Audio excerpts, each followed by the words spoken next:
Bonjour à toutes et à tous, je vous donne rendez-vous aujourd'hui pour cette première émission de la saison. Au programme, un petit agenda de sortie pour ce mois de novembre. Mais avant cela, je souhaitais vous présenter un lieu pas comme les autres. Nous sommes actuellement à mi-chemin entre l'équinoxe d'automne et le solstice d'hiver et célébrons ce dimanche Samhain, plus connu sous le nom d'Halloween. Mais je suis aujourd'hui en compagnie de Pauline, bonjour. Bonjour.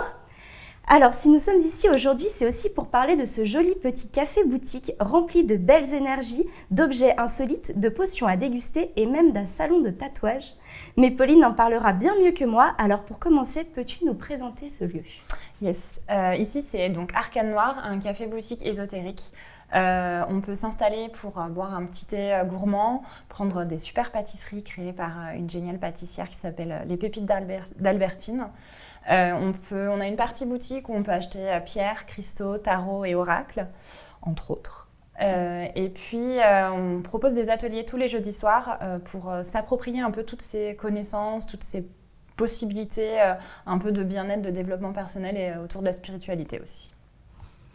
Et donc, qu'est-ce qu'on peut trouver dans tous ces ateliers, par exemple ? Alors, il y a un atelier qui marche très très bien, qu'on aime beaucoup faire ici, c'est l'atelier Initiation au tarot. Donc le tarot, c'est un outil un peu de développement personnel, de psychologie, et du coup, j'apprends aux personnes à aller étudier le tarot, reconnaître les symboles sur les cartes et du coup se tirer les cartes dans un but vraiment psychologique, développement personnel et un petit peu de divination aussi. Ok, donc c'est pour tout le monde qu'on soit tout à fait. Initié. Même pour les enfants, parce que les enfants, ils ont une capacité assez incroyable à aller étudier les images et les interpréter. Donc c'est vraiment de 7 à 77 ans, et même plus. Génial. Il y a d'autres événements en vue ? Oui, dimanche 31 octobre, on fait une journée Samhain. Du coup, on reçoit des créatrices qui font des petits objets un peu sorcières. On a une tatoueuse qui vient de Grenoble aussi pour faire des petits flashs un peu sorcières aussi. On va avoir une cantine végane, il y aura une tombola un peu chouette pour reverser les sous à une association féministe. Et puis il y a une fille qui s'appelle Lisbeth Nemandi qui a écrit plusieurs années de suite le grimoire de pratique ésotérique et qui vient pour faire des dédicaces et pour animer un atelier le soir. Donc un petit marché Samhain. C'est ça. Super. Petit marché de sorcières. Ça donne envie en tout cas. Et donc, tu as une petite équipe avec toi ? J'ai une équipe, j'ai Marine qui nous a rejoint au mois d'octobre, qui s'occupe maintenant du coup de la boutique et du café, donc qui fait le service, qui renseigne les clients. Il y a Elsa qui nous a rejoint aussi pour s'occuper de la partie web. Donc on a une boutique en ligne, il y a plein de choses sur le site web.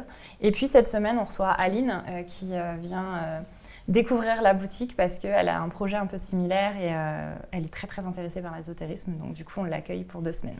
Une belle équipe, donc. Ouais. Et donc, si j'ai bien compris, même si on n'est pas d'Annecy, on peut quand même aller faire un tour sur cette petite boutique en ligne Tout à fait. Voir tout ce qui s'y cache. Tout à fait. En fait, l'idée d'Arcane Noir, c'est aussi de ne pas que proposer des choses à Annecy parce que la culture ésotérique, c'est partout en France. Et donc, on essaye de s'exporter donc, par la boutique en ligne, du coup, en proposant tout ce qu'on a en boutique en ligne.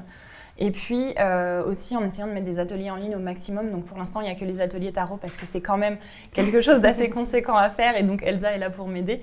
Mais du coup, petit à petit, on va retrouver des ateliers en ligne, des petites conférences aussi en podcast, etc. Bien complet. Oui. Et donc, comment t'es venue cette idée ? C'est quoi la genèse de tout ce beau projet ? Alors, à la base, je travaillais dans la communication et le marketing. Et puis, j'ai toujours eu l'âme d'entrepreneuse. Je suis née d'une famille de 5 générations d'entrepreneurs. Donc, du coup, je pense que c'est passé dans le sang à un moment donné. Et puis, j'ai toujours été intéressée par l'ésotérisme, la sorcellerie. Je suis de la génération Charmed, Buffy, etc.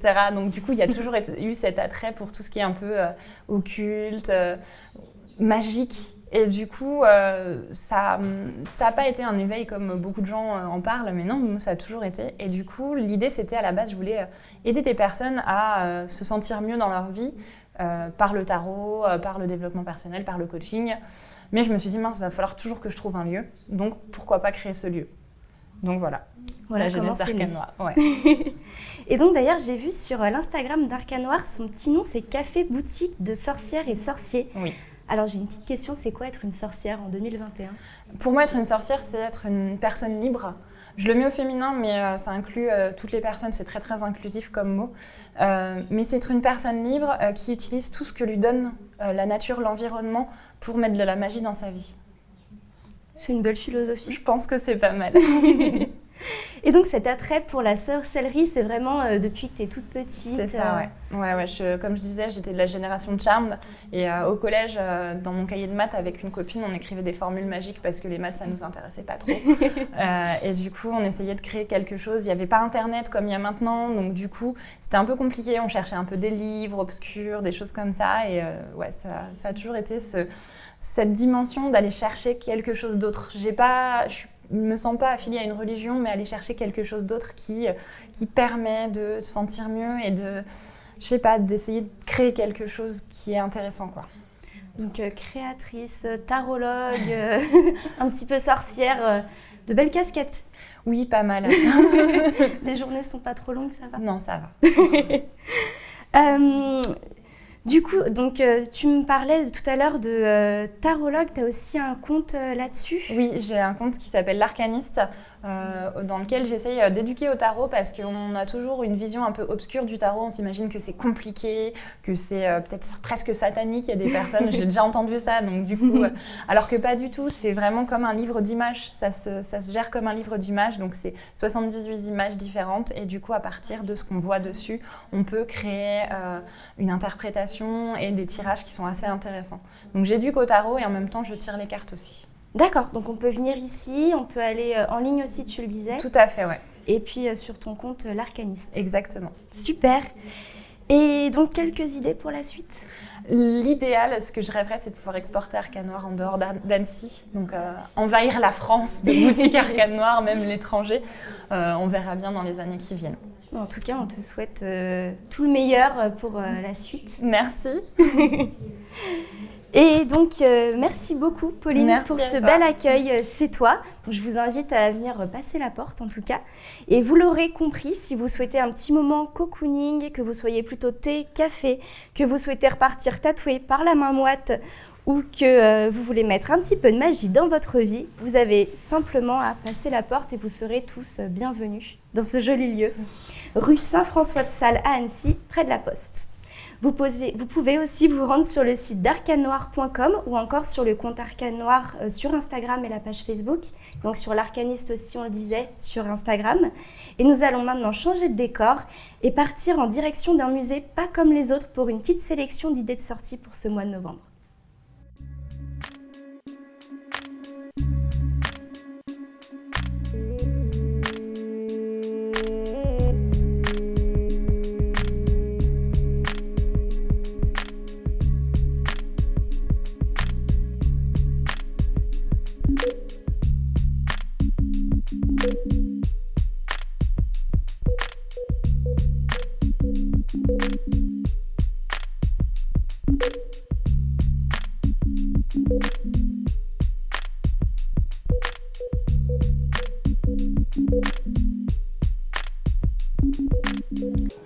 Et on se retrouve ici, vous l'avez peut-être reconnu, nous sommes actuellement à 2 jours d'Halloween et nous restons dans l'ambiance puisque nous sommes au Palais de Lille, aussi connu sous le nom des vieilles prisons d'Annecy.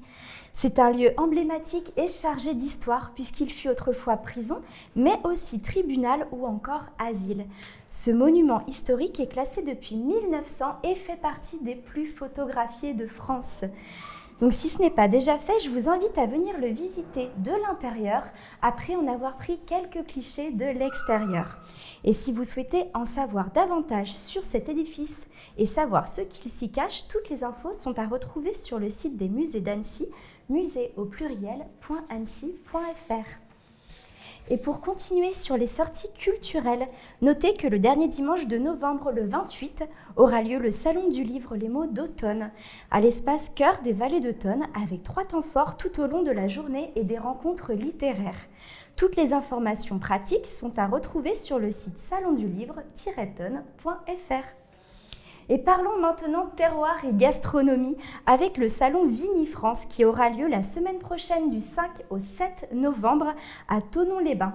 Un moment à savourer seul, en famille ou entre amis pour découvrir les vins de nos régions. Vallée du Rhône, de la Loire, Bordeaux, Champagne, Languedoc-Roussillon, c'est le moment de s'aérer les papilles et de savourer un peu de convivialité. Les infos sont à retrouver sur tonon.salon-vinifrance.fr et sur la page Facebook Vinifrance Tonon. Et envie d'un peu de sport en ce mois de novembre? Le 22e Cross du Lodon a lieu le dimanche 14 novembre à Saint-Joriot au bord du lac d'Annecy. 5 courses proposées allant de 600 mètres à 10 km pour tous les âges et tous les niveaux. Les inscriptions sont d'ores et déjà ouvertes. Rendez-vous sur le site crossdulodon.fr. Vous y retrouverez également toutes les informations pratiques ainsi que le détail et les plans des 5 courses proposées.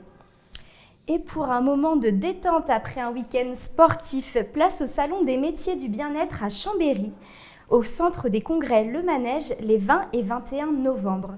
Ce sera l'occasion de rencontrer des artisans, des thérapeutes, des créateurs ou encore des artistes pour prendre soin de vous et harmoniser votre intérieur. Des conférences et des ateliers seront aussi organisés tout au long de ces 2 jours. Le programme détaillé sera à retrouver sur le site thérapeute-zen.com dans la rubrique Agenda 2021 et sur la page Facebook Thérapeute Zen. Et si vous oscillez entre Zénitude et 7e art, du 18 au 21 novembre aura lieu le festival Femmes en montagne à Talloires. L'association On n'est pas que des collants organise un festival de films mettant les femmes à l'honneur. Pour cette 2e édition, vous pourrez découvrir des films français et internationaux faisant des portraits de femmes inspirantes ayant la montagne comme terrain de jeu et la mixité comme mot d'ordre.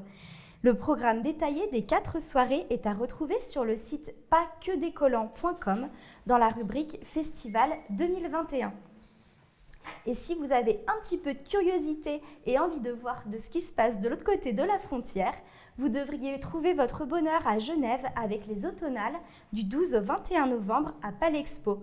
De nombreux temps forts et salons seront à découvrir durant une petite dizaine de jours et il y en aura pour tous les goûts, petits et grands.